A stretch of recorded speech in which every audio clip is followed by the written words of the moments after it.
Salah satu di antara anggota KKB Papua itu mengatakan bahwa mereka tidak akan pernah mundur satu langkah pun. Bahkan, mereka juga mengaku tak khawatir dan akan melayani berapapun jumlah personel aparat yang dikirim TNI untuk menghadapi mereka. Kami tidak akan mundur satu langkah pun. Kalau mau kirim berapa personel aparat pun kita bakal tetap melayani. Begitulah ujar salah satu seorang di antara anggota KKB di Papua itu. Sementara dalam video lainnya, seseorang dari anggota KKB Papua tersebut juga membeberkan persiapan latihan perang personel mereka untuk menghadapi aparat TNI Polri. Dan pagi masuk lagi, mulai serang lagi, dan sudah mulai baku perang sampai anggota kami lulus semua. Dan kami sudah siap, begitulah pungkasnya. Selanjutnya, anggota KKB Papua itu juga mengungkapkan bahwa pihaknya sempat terlibat kontak senjata dengan aparat TNI Polri dengan Kabupaten Duga. Baik, selamat sore. Kemarin kami dari Pertahanan Tentara Pembebasan Nasional Papua Barat. Kemarin itu mereka aparat dari Kabupaten Duga. Kami dari Pertahanan kejar mereka sampai ketemu di Jalan Trans Papua. Begitulah ujarnya. Kasatgas Humas Namangkawi Kombes Pol Muhammad Iqbal Al-Kudusi mengungkapkan jika anggota TNI Polri terus memburu para anggota kelompok kriminal bersenjata. Penyerangan yang dilakukan beberapa hari lalu, ia mengatakan bahwa 9 anggota KKB sukses dilumpuhkan personel gabungan tersebut saat penyerangan di markas Legakak, Telenggang, Kampung Maki, Kabupaten Puncak, Papua. Ia mengatakan jika para anggota KKB lainnya telah dibuat kabur menyelamatkan diri usai operasi yang dilakukan TNI Polri. Korban KKB 9 orang dan dari Polri 3 orang. Satu di antaranya gugur, gitulah terangnya dikutip dari Okizon. Lanjutnya ia mengatakan untuk para KKB melarikan diri, pihaknya masih terus diburu oleh personel TNI Polri dan Satgas Namangkawi. Komplotan ini merupakan anggota yang dipimpin Legakak Telenggang. Sebelumnya Kapolda Papua Irjen Pol Matius Fahiri membenarkan adanya kontak senjata antara personel gabungan TNI Polri dengan KKB di wilayah ilegal Selasa kemarin. 3 personel Polri menjadi korban penembakan KKB, satu diantaranya gugur, anggota BRIMOB atas nama Barada Ikoma gugur terkena tembakan di bagian paha. Sementara 2 lainnya yakni Ibda Anton Tonapa dan Bribka Muhammad Syaifuddin sudah mendapatkan perawatan medis di Rumah Sakit Mimika. Sebagaimana diketahui, Menko Polhukam Mahfud MD menyatakan bahwa pemerintah resmi melabeli kelompok kriminal bersenjata atau KKB sebagai teroris.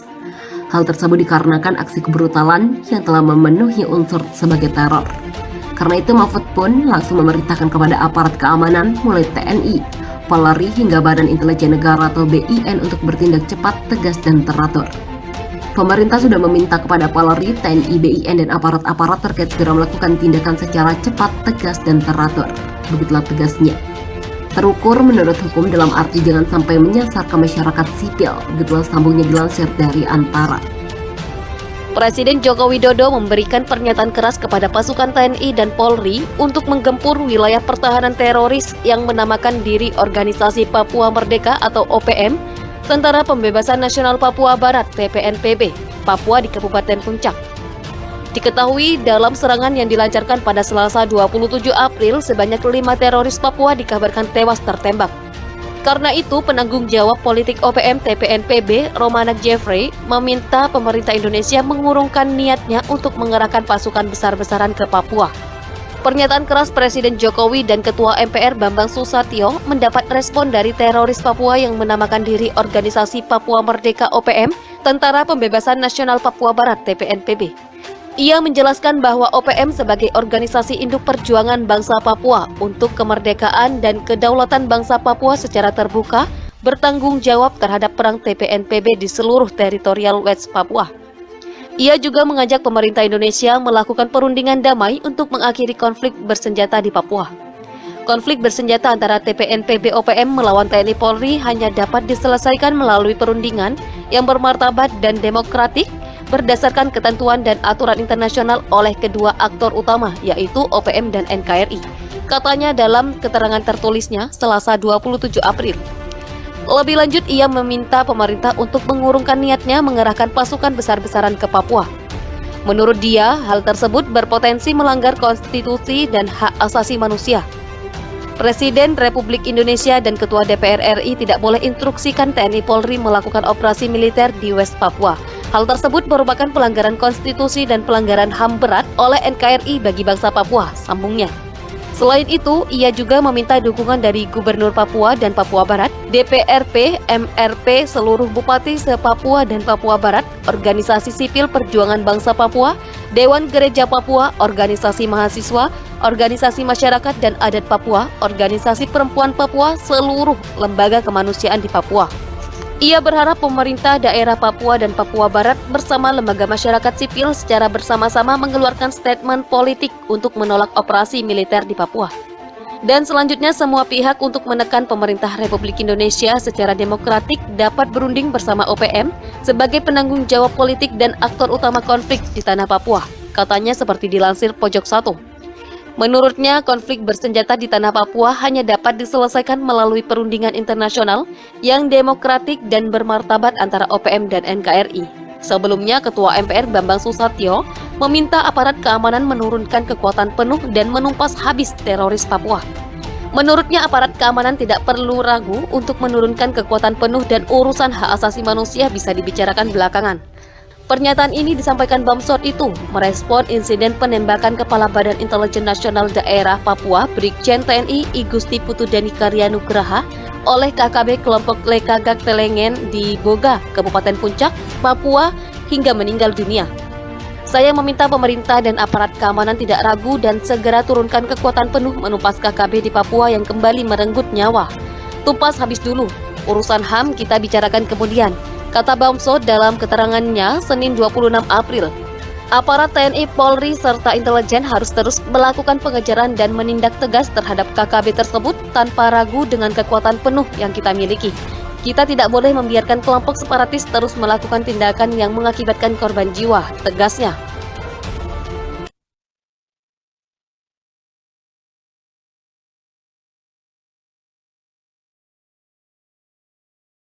Oke, mungkin ada tanggapan dari teman-teman terkait tentang video tadi itu, terkait tentang yang sedang rame di media, pelabelan teroris dan mungkin penurunan militer TNI Polri ke Papua. Ada yang memberi tanggapan terkait tentang ini, ada hubungannya dengan mempertahankan NKRI. Assalamualaikum warahmatullahi wabarakatuh, Pak. Waalaikumsalam warahmatullahi wabarakatuh. Mas Teguh, pripun Mas Teguh? Ini Pak, kan KKB ini kantor pusatnya kan di Victoria, berarti yang mendanai Australia ya Pak? Ya, terus bagaimana jika OPM dan Indonesia ini kan suruh untuk berdiskusi lah, kan OPM ini kan intinya ingin membangkang dan keluar dari NKRI, sedangkan di sana sudah dibuatkan istana presiden lah. Ini kan sangat riskan sekali jika bisa terjadi seperti Timor Leste, bisa membuat negara sendiri. Nah, lagu kebangsaan sudah jadi. Seperti itu Pak, bagaimana solusinya ya? Terima kasih. Oke, mungkin Mas Teguh Basori tadi bertanya ya terkait tentang kasus itu ya. Iya Pak. Mungkin ada teman-teman yang bisa menanggapi apa yang diutarakan Mas Teguh terlebih dahulu. Solusi adanya KKB yang ada di Papua dan ada dukungan dari negara luar tadi.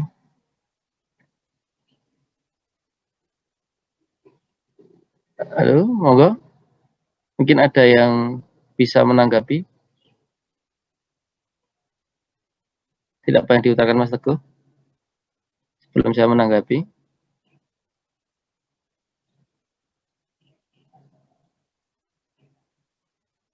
Monggo, adakah?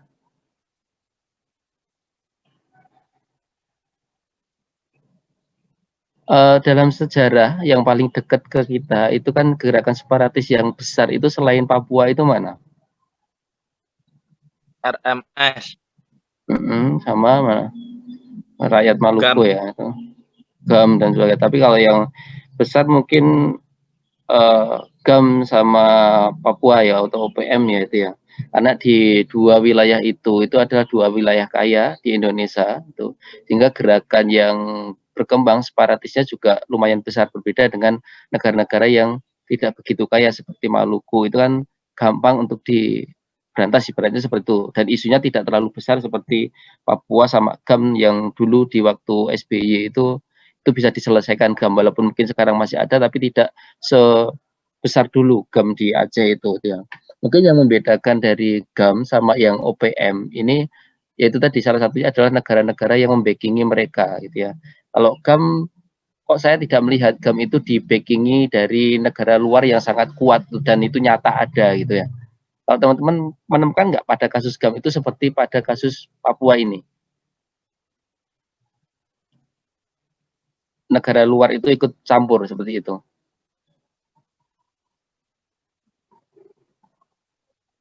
Tidak ya mungkin ya. Tapi di negara Papua ini banyak sekali negara-negara luar yang sekiranya itu memanfaatkan momen untuk ikut andil dengan alasan HAM dan sebagainya. Dan mereka maunya Australia itu kan memberikan suaka, banyak memberikan suaka bagi orang-orang Papua yang sekiranya itu pergi, ibaratnya meninggalkan Papua, tanah Papua itu dia bersedia untuk menampung dan memberikan suaka itu. Tidak hanya Papua, itu ada beberapa negara seperti Inggris, gitu kan. Kalau kita tahu kan pimpinan-pimpinan dari OPM ini banyak yang bermukim di sana juga. Benny Di Inggris. Wenda.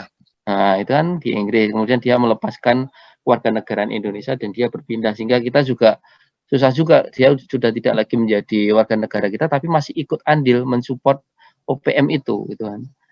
Itu juga menjadi tantangan juga karena bagaimana kok bisa seperti itu? Yaitu tadi kembali lagi pada kepentingan-kepentingan negara luar itu sekiranya nanti Papua itu bisa merdeka lepas dari Indonesia, otomatis dia akan mendapatkan keuntungan-keuntungan. Karena kan dia sudah membantu dan sebagainya. Tentu saja dengan seperti itu ada lobby-lobby terkait tentang SDA yang ada di Papua itu untuk dikelola bersama dengan negara-negara yang ada di luar itu. Gitu. Makanya kalau kita nalarnya gitu ya, nalarnya kalau memang ini nggak ada campur tangan dari luar, itu ya nggak mungkin Papua itu sampai sekarang itu tetap ada OPM-nya. Nalarnya seperti itu. Kalau kita coba bandingkan dengan Aceh, harusnya di situ gerakan separatis itu lebih berkembang di Aceh atau di Papua? Kalau dari SDM-nya, lebih berkembang di mana? Kaum terdidik dan sebagainya, peralatan dan sebagainya, kemodernan tentu di situ lebih mudah yang ada di Aceh. Dan mereka sudah diberikan istimewa juga terkait tentang regulasi-regulasi terkait tentang hukum Islam dan sebagainya. Tentu di situ juga dia memiliki background yang lebih kuat. Tapi kok ini kok Papua tidak bisa selesai-selesai ya karena itu tadi ada campur tangan dari pihak luar. Harusnya di situ juga ada intervensi juga dari PBB.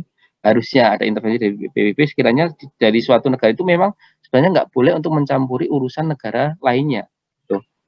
Urusan negara lainnya. Tapi kan itu tadi dengan alasan HAM dan sebagainya itu negara-negara itu ikut campur dalam penyelesaian masalah-masalah di satu negara. Pokoknya contohnya Amerika Serikat gitu aja. Amerika Serikat itu selalu ikut andil dalam hal masalah-masalah yang ada di Timur Tengah.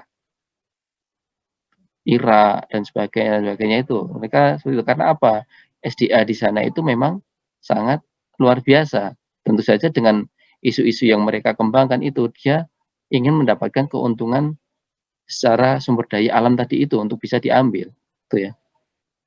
Untuk penyelesaiannya menurut saya sudah tepat kalau memang ini sudah menjadi suatu teror dan memang sudah menjadi hal yang meresahkan, yaitu tadi turunkan TNI Polri ke Papua atau mungkin juga bisa saja menerima baik dengan tadi tawaran dari Papua tadi itu untuk mendiplomasikan. Tapi nggak tahu untuk Papua tadi itu ada wacana seperti itu karena ada wacana juga yang tegas dari pemerintah sehingga dia sedikit menurunkan tensi gitu dengan wacana yang seperti itu. Tentu wacana itu juga kita perlu perhatikan. Ada nggak latar belakang dari wacana-wacana yang dikembangkan terkait tentang usaha diplomatik dan sebagainya itu ada nanti dia menghadirkan pihak luar juga yang mungkin juga akan melemahkan Indonesia juga gitu. Karena nanti ini juga pasti mereka akan membawa bala bantuan dari luar itu untuk diplomatik ini. Mungkin itu Mas Teguh. Mungkin ada yang belum yang belum pas atau mungkin masih ada yang ditanyakan? Cukup Pak, terima kasih Pak. Bertanya dan menanggapi Pak. Iya, monggo. Untuk masalah tersebut terkait organisasi Papua Merdeka mungkin memisahkan dari NKRI tentu saja mungkin ada suatu peluang. Nah, namun di sini kan organisasi Papua Merdeka tersebut mendapat dukungan dari beberapa negara, salah satunya Australia. Nah, tapi mengingat bahwa unsur-unsur terbentuknya suatu negara itu ada beberapa hal diantaranya rakyat, wilayah, dan pemerintah yang berdaulat. Rakyat dan wilayah mungkin sudah ada, namun adanya pengakuan dari negara lain, mungkin organisasi Papua Merdeka tersebut akan mendapat pengakuan dari negara seperti Australia dan Inggris, misal hanya 2 negara. Namun apakah unsur syarat pembentuk suatu negara yang salah satunya adanya pengakuan dari negara lain, ada batas minimal pengakuan dari negara lain, Pak? Menurut saya, ya, makasih Mbak Dani. Kalau menurut saya tidak ada batas minimal untuk pengakuan dari negara lain itu ya. Yang paling penting keempat unsur itu terbentuk. Yang paling susah mungkin menurut saya ketika OPM atau Papua itu akan merdeka itu adalah terkait tentang tujuan bersama, kan di situ kan ada tujuan bersama ya. Ada wilayah selain kedaulatan ya, selain pemerintah yang berdaulat, ada di situ syarat sebagai tujuan bersama, gitu ya. Apakah mungkin mayoritas masyarakat Papua itu ingin merdeka atau tidak? Gitu. Ini dilakukan ketika Timur Leste itu ingin melepaskan diri dari Indonesia juga terkait tujuan ini. Timur Leste dalam konteks syarat yang lainnya seperti umpamanya wilayah, penduduk, itu dia juga sudah ada tokoh negara yang ingin diusulkan ketika itu. Sanana Gusmao itu kalau teman-teman mengikuti Timur Leste itu kan ada tokoh yang melatar belakangi gerakan ini, Sanana Gusmao itu. Kemudian ada juga yang syarat yang terakhir itu mereka harus itu tadi tujuan bersama. Nah, tujuan bersama itu salah satunya itu mereka melakukan terkait tentang pemilihan umum untuk Indonesia, untuk Timur Leste itu menjadi negara sendiri atau mereka itu tetap bergabung dengan Indonesia. Dalam pemungutan suara itu kan ternyata mayoritas dari masyarakat yang ada di Timur Leste dia memutuskan untuk lepas dari NKRI. Nah, hal di situ kan tidak bisa lagi Indonesia untuk sekiranya itu menampung karena apa? 4 syaratnya ini sudah terpenuhi. Tapi kalau di Papua menurut saya masih sangat berat karena ada 2 faktor yang sekiranya kurang. Yang satu terkait tentang pemerintahan yang berdaulat, yang kedua terkait tentang tadi itu tujuan bersama. Kalau pemerintahan yang berdaulat, OPM walaupun di situ berkembang sangat panjang di Papua, adakah tokoh politik yang mereka itu sangat kuat sekiranya nanti itu dijadikan motor atau dijadikan pemimpin ketika nanti Papua itu merdeka? Ada atau tidak? Nama yang muncul itu. Deni Wenda udah menjadi warga di luar gitu. Ada tidak tokoh yang sangat tenar yang sekiranya itu mampu untuk mengelola suatu negara ini? Karena apa? Ketika negara itu memutuskan untuk memerdekakan diri, tentu pemerintah yang berdaulat ini penting untuk apa? Untuk menjamin kelangsungan hidup warga negara ketika dia usai merdeka. Kan seperti itu. Itu yang nggak ada di Papua kalau menurut saya. Ada memang potensi-potensi yang bisa untuk dia merdeka, tapi ada 2 potensi yang menurut saya itu masih berat untuk sekarang ini di Papua itu. Kalau kita mau melepaskan Papua, ya nanti nggak ada tokoh pemerintah yang berdaulat di sana, kemungkinan besar seperti apa? Kemungkinan besar seperti apa? Disetir oleh negara lain. Disetir oleh negara lain. Nah itu benar sekali, akan disetir oleh negara lain. Terus sebagai warga negara, Indonesia juga memiliki kepentingan juga. Kepentingan apa? Karena di Papua itu kan tidak semua warga Papua ingin merdeka juga. Berarti di situ kan ada kewajiban pemerintah Indonesia untuk melindungi warga negara yang tidak ingin Papua itu merdeka. Karena kan 1 orang pun warga negara Indonesia haknya harus dipenuhi. Wong menjadi TKI yang ada di luar negeri aja, di sana kita menanamkan kedutaan besar sehingga nanti ketika ada masalah warga negaraan dia bisa melapor ke kedutaan loh ya. Lah ini loh di tanah kita sendiri masih dalam lingkup NKRI tapi ada masalah warga negara, apakah Indonesia nggak akan ikut campur? Kan akan tetap ikut campur. Konteksnya seperti itu ya. Karena di sini juga itu tadi tidak semua warga yang ada di Papua itu dia rela untuk bergabung menjadi OPM. Dia ada warga negara Papua yang ingin masih tetap menjadi warga negara Indonesia. Kan seperti itu masalahnya. Sehingga ada hak-hak yang harus dilindungi oleh negara itu. Itu ya Mbak Dania. ada dua syarat yang mungkin agak berat, yang syarat terkait tentang pemerintahan yang berdaulat sama tujuan bersama itu tadi. Oke, mungkin ada tanggapan lagi? Mungkin Mbak Dani ada hal yang perlu diutarakan? Belum, Pak. Belum. Tapi alasannya jelas yaitu tadi ya, kalau kita merujuknya pada syarat suatu negara itu ada 4 itu memang hal yang paling berat di Papua itu ada yang 2 yang kurang, yaitu terkait tentang pemerintahan yang berdaulat. Di sana belum ada struktur pemerintahnya yang jelas, belum ada tokoh politik yang sekiranya itu bisa mengkondisikan yang ada di Papua itu nanti setelah setelah merdeka itu mau di seperti apakan itu. Dan ada kemungkinan tadi itu negara luar untuk masuk dan menyetir tadi itu. Kemudian juga terkait tentang tujuan bersama juga belum muncul juga. Mungkin ada pertanyaan lagi atau hal yang perlu disampaikan atau ditanggapi dari teman-teman lainnya?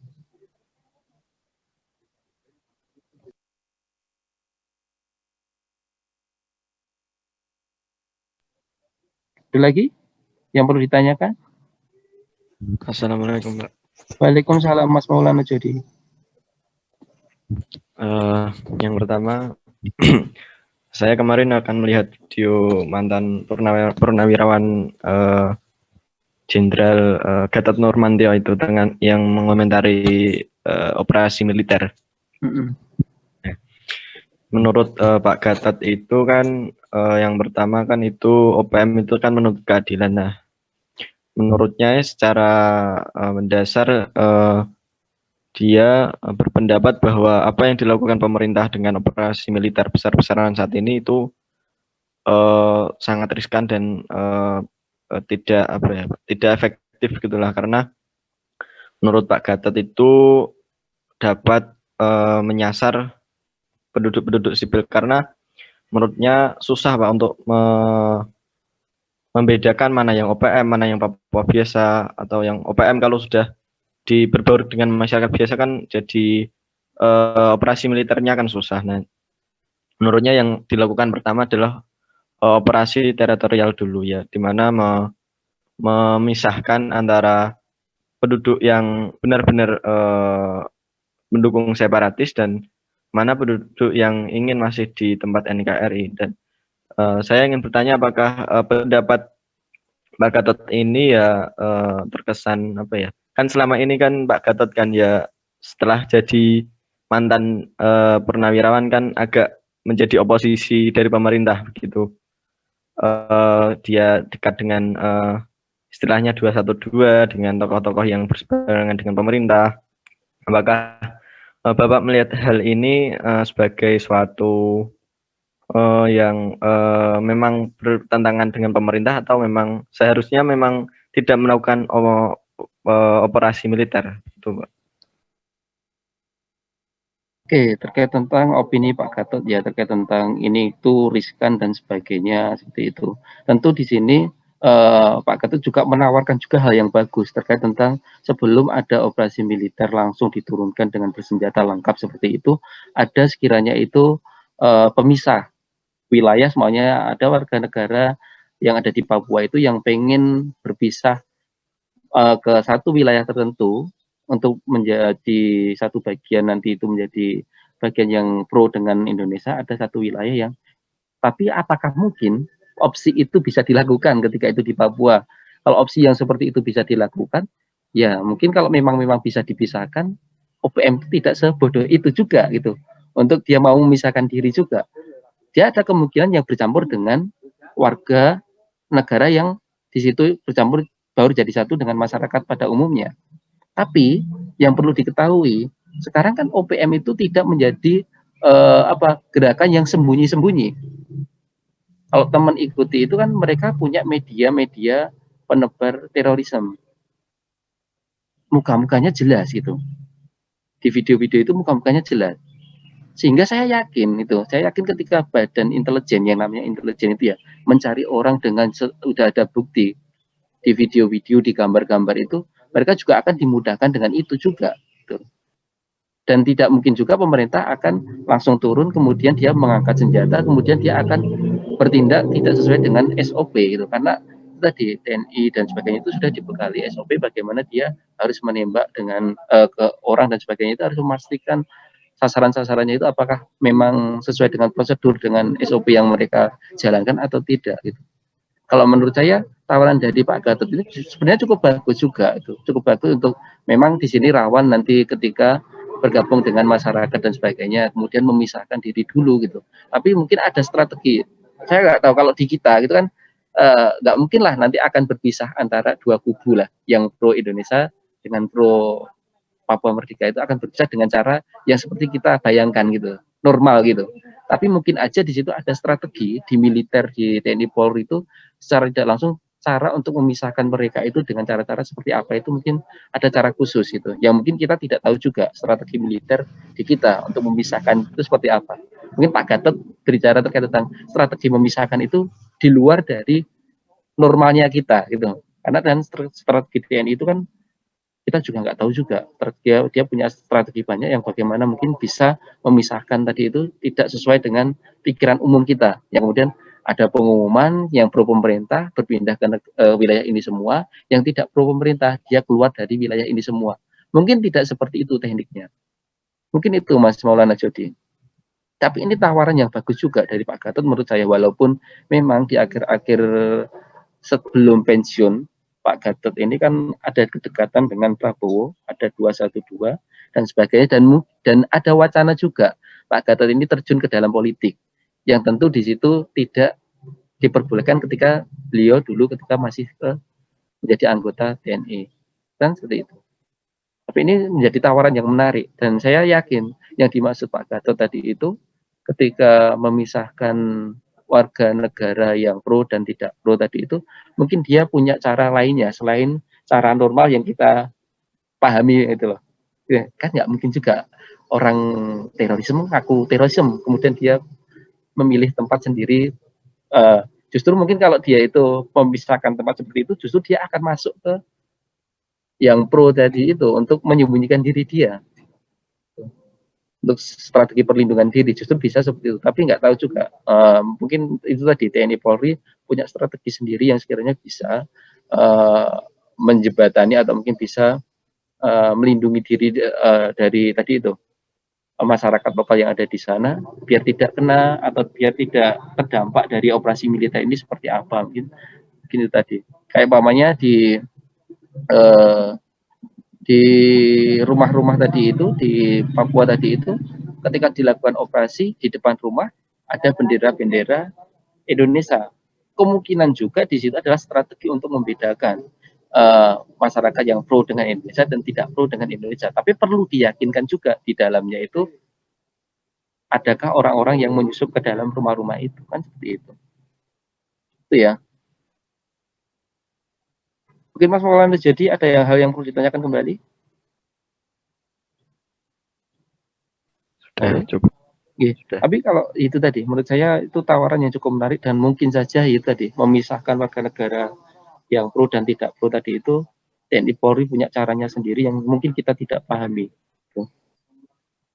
Namanya tawaran ya perlu ditampung juga, pemerintah juga harus menampung juga. Bagaimanapun kan Pak Gatot itu juga petinggi militer dan punya yang tahulah strategi terkait bagaimana merespon gerakan-gerakan separatis. Ini mungkin dia sangat paham sekali strategi-strateginya. Ini itu. Monggo jika ada pertanyaan lagi.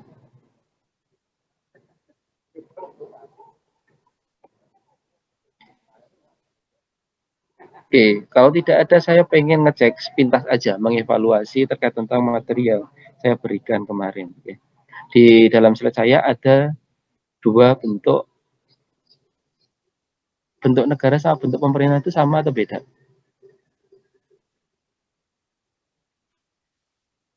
Halo? Bentuk pemerintahan sama bentuk negara itu sama atau beda? Beda, Pak. Bedanya di mana? Ada yang bisa menjelaskan? Salah tidak apa-apa, kan ini kan sharing.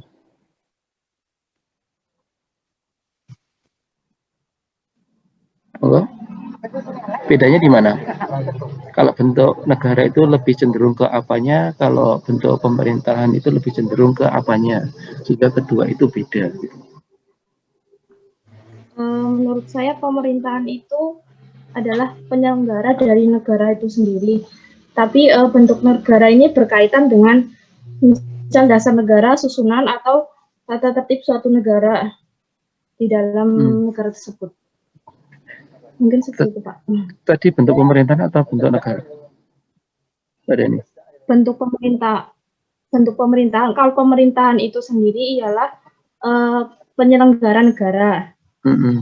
Nah, kemudian kalau negara ini kan bentuk negara ini berkaitan dengan dasar negara, susunan negara, dan tertib suatu negara gitu, Pak.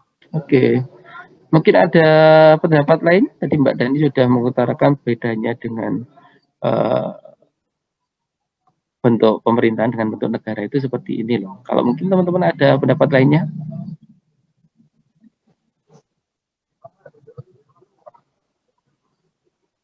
Halo? Halo? Mungkin ada tanggapan lainnya? Kalau bentuk negara itu lebih cenderung kepada bagaimana suatu negara itu melakukan hubungan ke dalam ataupun keluar. Yang dimaksud itu seperti apa gitu. Umpamanya kita membedakan negara kesatuan sama negara-negara yang bukan kesatuan, seperti negara-negara yang memiliki negara bagian. Amerika Serikat itu kan punya negara bagian juga. Di Inggris itu walaupun kerajaan, dia juga punya negara bagian juga di situ ya. Mereka melakukan hubungan ke dalamnya itu berbeda dengan kita yang negara-negara kesatuan.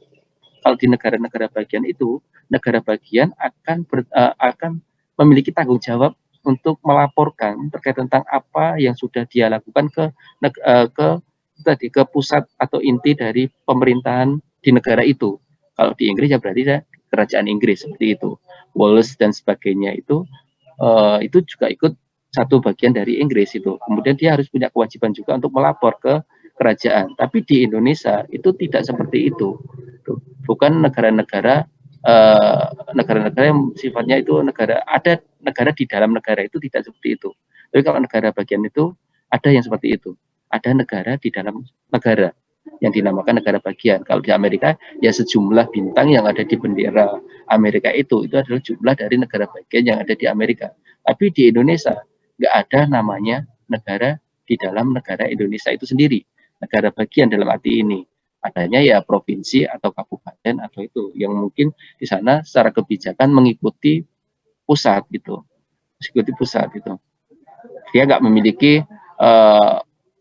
kepala-kepala negara lainnya di daerah-daerah itu. Tapi kalau di negara bagian mereka memiliki kepala-kepala daerah, kepala-kepala negara, bukan daerah, kepala-kepala negara itu. Karena di negara bagian itu kan tetap ada kepalanya, kepala negara, tapi di kita tidak ada itu. Yang membedakan itu tadi, ada hubungan ke dalam sama hubungan keluar tadi itu berarti bentuk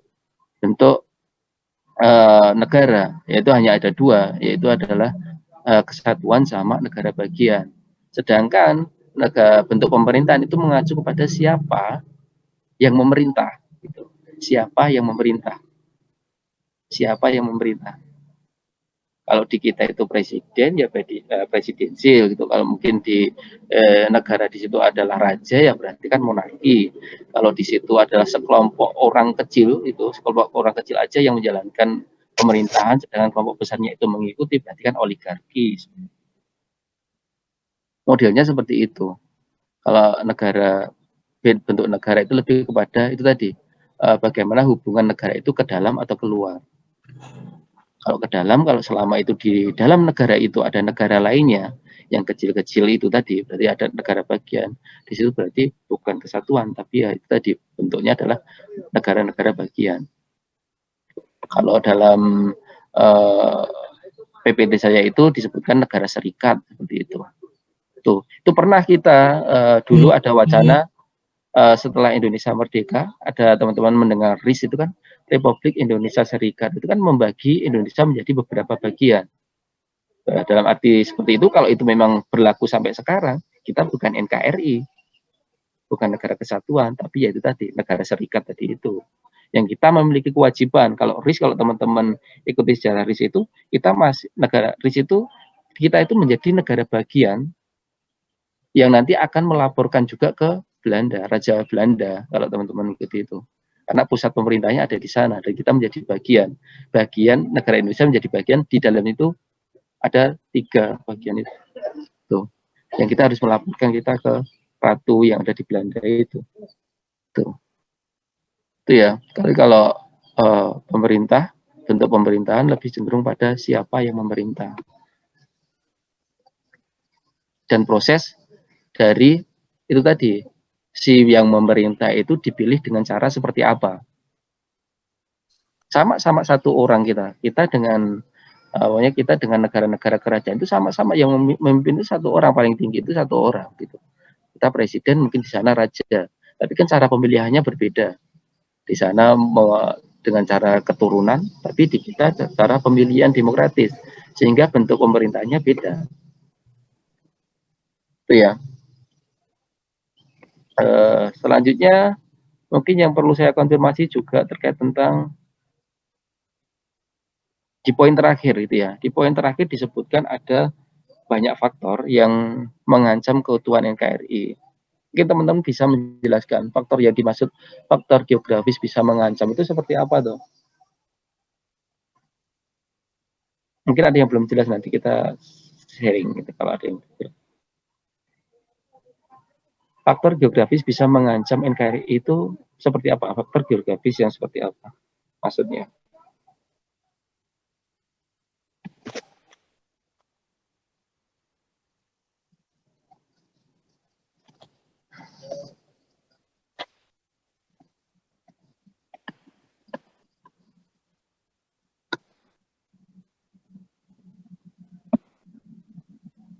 Monggo, adakah yang bisa menjelaskan faktor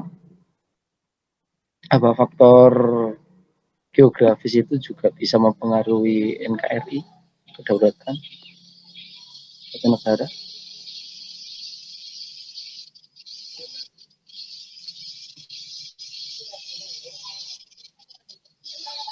Ada yang bisa? Coba kita hubungkan dengan kemarin kapal 402, kapal selam kita yang karam gitu, yang bertugas untuk selamanya, seperti itu. Saya kasih clue itu, teman-teman bisa menjawab nggak bahwa geografis itu menentukan NKRI. Kemudian di situ ada suatu berita itu yang meliput terkait tentang jumlah kapal selam di negara-negara itu ada berapa saja. Kalau di Indonesia memiliki, kalau nggak salah 3 atau 4 seperti itu. Di negara ini sekian, negara ini sekian, negara ini sekian, negara ini sekian. Dan bahkan di kita ada wacana terkait tentang iuran beli kapal selam. Salah satunya di Masjid Jogokarian Jogja itu kan dalam beberapa hari itu sudah terkumpul beberapa M, kalau nggak salah 3 M itu sudah terkumpul untuk pembelian kapal selam yang mungkin harganya kalau kita hitung itu sekitar triliunan gitu. Mungkin dari sini teman-teman bisa klik dengan pancingan saya itu. Enggak? Faktor geografis bisa menyebabkan mengancam keutuhan NKRI mungkin karena kondisi negara Indonesia yang kepulauan, bukan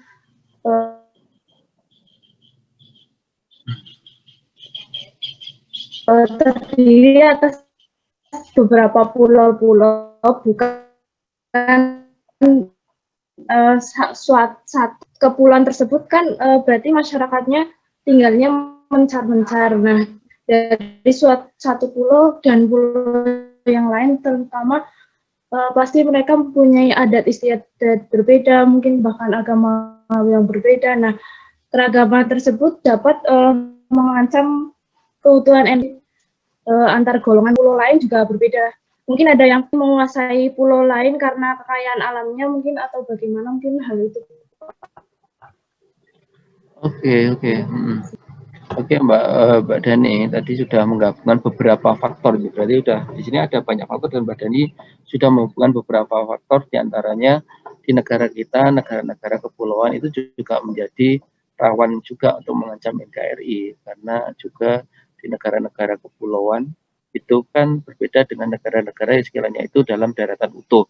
Dalam hal mempertahankannya juga itu juga susah, entah mempertahankan dari tadi yang kecemburuan antar sumber daya alam sama negara Indonesia tadi itu, atau mungkin dari negara luar yang menyerobot masuk karena mungkin lebih longgar. Kalau kita negara kepulauan itu kan pengamanannya itu lebih longgar karena lebih susah untuk mempraktekkan keamanan teritorial gitu kan, seperti itu. Karena di situ kita harus fokus pada beberapa hal, keamanan di perairan, keamanan di darat, juga keamanan di udara. Berbeda umpamanya di negara-negara yang sekiranya itu berbatasan dengan daratan semua. Mereka akan fokus pada satu teritori, satu umpamanya hanya cukup di daratan sama mungkin satu udara, darat dan udara. Tapi kita tidak, ada beberapa tantangan seperti tadi itu. Kepulauan tantangannya ya kayak gitu. Kita semakin rumit gitu. Bahkan di pulau-pulau kita itu sering diserobot oleh negara lain, terutama di negara-negara tetangga seperti Malaysia itu. Karena apa? Yaitu tadi saking banyaknya pulau dan saking banyaknya kita susah untuk mengelola atau ngopeni pulau itu susah banget. Sehingga ada masyarakat yang ada di luar itu minat untuk mengelola pulau ini karena umpamanya memiliki nilai jual yang cukup untuk pariwisata dan sebagainya. Dan bahkan kita menemui juga beberapa pulau di kita itu ada berita-berita terkait tentang penjualan pulau ke masyarakat asing. Kan itu kan menjadi hal yang aneh. Karena kan kalau kita ibaratkan tanah ini kan sebenarnya kita ya tanahnya negara juga itu. Kalau nanti negara membutuhkan ya mau tidak mau kita harus berikan juga. Walaupun kita memiliki hak milik, tapi ketika negara membutuhkan kita harus memberikan ke negara juga. Contoh dari Mbak Dani itu benar sekali terkait tentang kepulauan tadi itu, dan tidak hanya kepulauan juga di konteks geografis juga di kita antar perbatasan negara, contohnya seperti itu. Kita perbatasan negara itu dengan Malaysia yang daratan gitu ya. Daratan itu dengan Malaysia di Pulau Kalimantan. Itu pun kita itu susah untuk menerapkan keamanan yang ketat di sana. Karena berita-berita yang kita dengar itu patok-patok wilayah yang ada di Kalimantan itu bergeser. Tuh, bergeser. Karena penjagaannya juga sangat memiliki kendala yang besar juga. Karena di Kalimantan kalau kita ketahui masih ada hutan-hutan yang sangat lebat dan susah untuk diakses gitu, sehingga itu mempermudah untuk wilayah negara luar itu sekiranya kalau di situ Malaysia itu untuk menggeser patok dan sebagainya itu. Dan masih banyak juga penduduk kita yang ada di Kalimantan itu bergantung hidupnya juga pada negara Malaysia, yang mau tidak mau juga mereka kan budaya juga tercampur, kepentingan mereka juga, bahkan kecintaan dia pada negaranya mungkin saja juga berpengaruh juga. Karena negara mungkin tidak bisa menjamin hidup dia, yang bisa menjamin itu hidup dia itu adalah negara Malaysia, dan itu seperti itu. Kalau kita tantangannya memang seperti itu. Mungkin di sini ada lagi terkait tentang demografi. Demografi juga bisa mengancam keutuhan NKRI. Yang dimaksud demografi itu apa? Mungkin teman-teman bisa menjelaskan sepintas. Bahwa demografi itu bisa mengancam juga terkait nanti NKRI.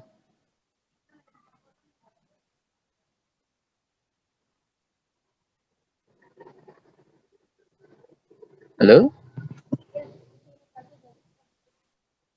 Demografi itu berbicara terkait tentang apa?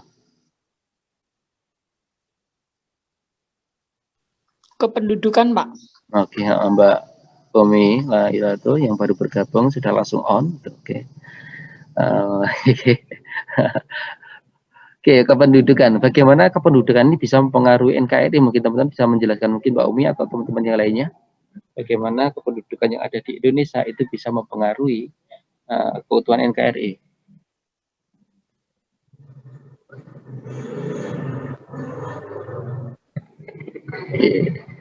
Sambil ngomong ya. Oke, ya benar sekali, di Indonesia ini memiliki jumlah penduduk yang sangat besar, 270 jutaan gitu ya. Dari lagunya Roma Irama yang dulu itu mungkin tidak pas lagi karena secara jumlahnya kita udah berkembang banyak itu ya. Secara jumlah 270 juta itu kalau kita tidak kelola dengan baik itu akan menjadi potensi yang mungkin merusak NKRI, akan merusak NKRI.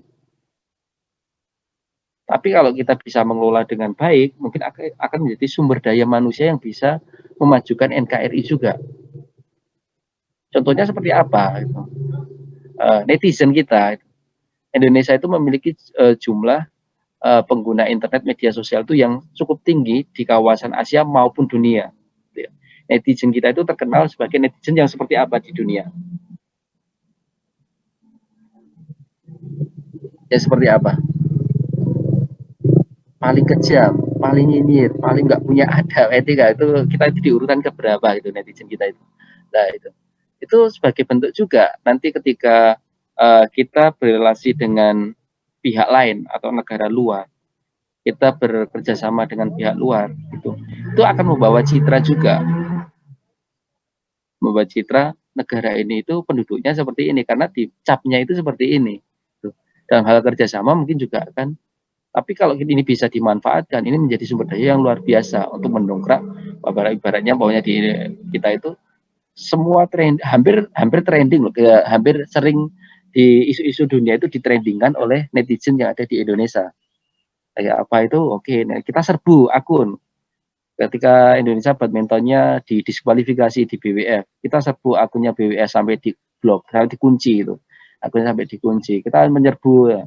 Netizennya kan luar biasa di situ. Nah, kalau tidak dikelola dengan baik, di situ bisa juga mengancam keutuhan NKRI. Kekayaan alam itu juga bisa mengancam keutuhan NKRI. Kekayaan alam ini bisa kekayaan alam yang banyak, itu kadang juga mengancam, atau kekayaan alam yang minimal atau krisis itu juga akan mengancam juga. Sehingga apa? Kekayaan alam itu perlu juga di manajemen juga. Kalau terlalu banyak itu mengundang masyarakat yang ada di luar untuk datang untuk mengeksploitasi. Kalau kita tidak berjaga diri, sehingga nanti ketika pihak luar datang ke kita untuk mengeksploitasi, kan nanti NKRI juga akan dipertaruhkan juga. Contohnya tadi yang Papua itu, secara tidak langsung mungkin saja Papua itu ada OPM seperti itu karena itu tadi pihak luar mengeksploitasi Papua, kemudian masyarakat Papua nggak menerima itu. Mungkin bisa seperti itu juga. Kalau teman-teman kan pernah saya bilang terkait tentang tanah Papua, itu kan masyarakat sana itu menganggap tanah sebagai ibu, kan seperti itu. Bagaimana tanah diperlakukan itu bagi pihak luar, kok digituin, padahal masyarakat di sana itu menganggap dia itu keramat, tanah adat, tanah ulayat dan sebagainya itu. Nah itu tadi ada pergerakan-pergerakan melawan atau lepas dari NKRI mungkin saja bisa disebabkan oleh itu tadi kekayaan alam yang sangat luar biasa yang ada di Papua. Tuh. Dan mungkin juga negara-negara miskin itu, umpamanya di Timur Leste itu. Timur Leste lepas dari Indonesia tidak menutup kemungkinan karena Timur Leste itu krisis akan sumber daya alam. Selain ada kepentingan dari negara luar tadi itu. Timur Leste krisis dari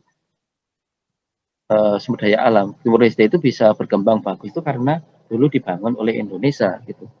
Sekarang mereka ya tahu sendiri seperti apa. Kemudian juga ada ideologi bisa mengancam keutuhan NKRI, berkembangnya ideologi-ideologi seperti ISIS, komunis di kita itu juga akan mempengaruhi keutuhan NKRI. Bahkan di era-era Orde Baru, era-eranya Soeharto seperti itu sangat ketat sekali terkait tentang ideologi. Baik ketatnya itu dalam hal ketat ke dalam itu maksudnya itu kita memperkuat diri dengan ideologi kita Pancasila. Ada program-program yang khusus karena penanaman nilai-nilai Pancasila di pelosok-pelosok desa, perguruan tinggi, itu pencekokan nilai-nilai Pancasila itu di create oleh pemerintah itu. Baik dia counter dari luar seperti komunisme dan sebagainya itu pada Orde Baru sangat-sangat ketat sekali. Buku-buku yang sekarang kita baca itu mungkin saja tidak boleh beredar pada masa Orde Baru. Terutama buku-buku terkait tentang Nietzsche dan sebagainya yang dia bicara terkait tentang masyarakat sosialis. Itu kan nggak bisa berkembang, ada pemberedelan gitu. Karena saking ketatnya pemerintah pada zaman Orde Baru itu tadi melindungi ideologi Pancasila itu sampai seperti itu. Nah, ekonomi juga akan mempengaruhi, ini umpamanya terkait tentang adanya pasar bebas itu ya. Pasar bebas itu mungkin juga akan mempengaruhi keutuhan NKRI. Eksploitasi sumber daya alam. Jadi sosial budaya itu juga akan mempengaruhi ancaman NKRI. Tadi Mbak Dhani sudah menyebut terkait tentang keanekaragaman budaya kita, karena geografis kita yang terpisah menyebabkan budaya yang berbeda-beda, mungkin saja itu bisa menjadi sumber konflik. Rasisme dan sebagainya yang sempat kita sering rame itu kan rasisme pada masyarakat Papua di wilayah mana? Malang, Surabaya, Jogja dan sebagainya. Itu kan sebagai dampak dari sosial budaya terkait tentang ras yang berbeda antara kita dan masyarakat yang ada di Papua. Masyarakat kita Sampit sama Madura itu juga sering terjadi konflik itu yang mungkin berawal dari ekonomi. Masyarakat Madura yang ada di Sampit itu menguasai ekonomi, kemudian masyarakat lokalnya dia merasa tersisih, kemudian isu terkait tentang etnisitas ini diangkat. Itu kan menjadi hal yang merawankan serta pertahanan dan keamanan. Mungkin itu dari teman-teman terkait tentang tema NKRI, mungkin ada yang ditanyakan. Ada yang ditanyakan? Kalau tidak ada akan kita tutup karena sudah 1 jam juga. Mungkin kita tutup ya untuk pertemuan pada pagi hari ini. Nanti saya akan mengirimkan siapa saja yang sudah mengerjakan UTS itu ya. Nanti di file PDF coba dicek di situ namanya sudah masuk atau belum yang mengerjakan UTS. Mungkin saja di situ sudah merasa mengirimkan tapi belum masuk mungkin karena jaringan dan sebagainya. Nanti konfirmasi ke saya saja. Tapi kalau tidak mengirim karena tidak mengerjakan, nggak usah konfirmasi, ya.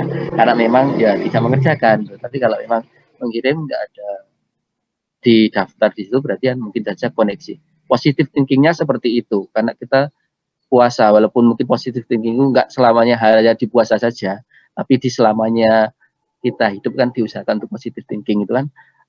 Ini karena mungkin jaringan ini. Saya yakinnya seperti ini karena jaringan teman-teman tetap ingin mengerjakan secara maksimal gitu ya. Mungkin bisa di kontak saya kemudian nanti disusulkan gitu kalau memang tidak ada. Dan nanti saya akan mengirim juga terkait tentang rekap pertemuan minggu lalu di pertemuan ke-8. Selain itu saya juga akan mengirimkan link presensi pada hari ini.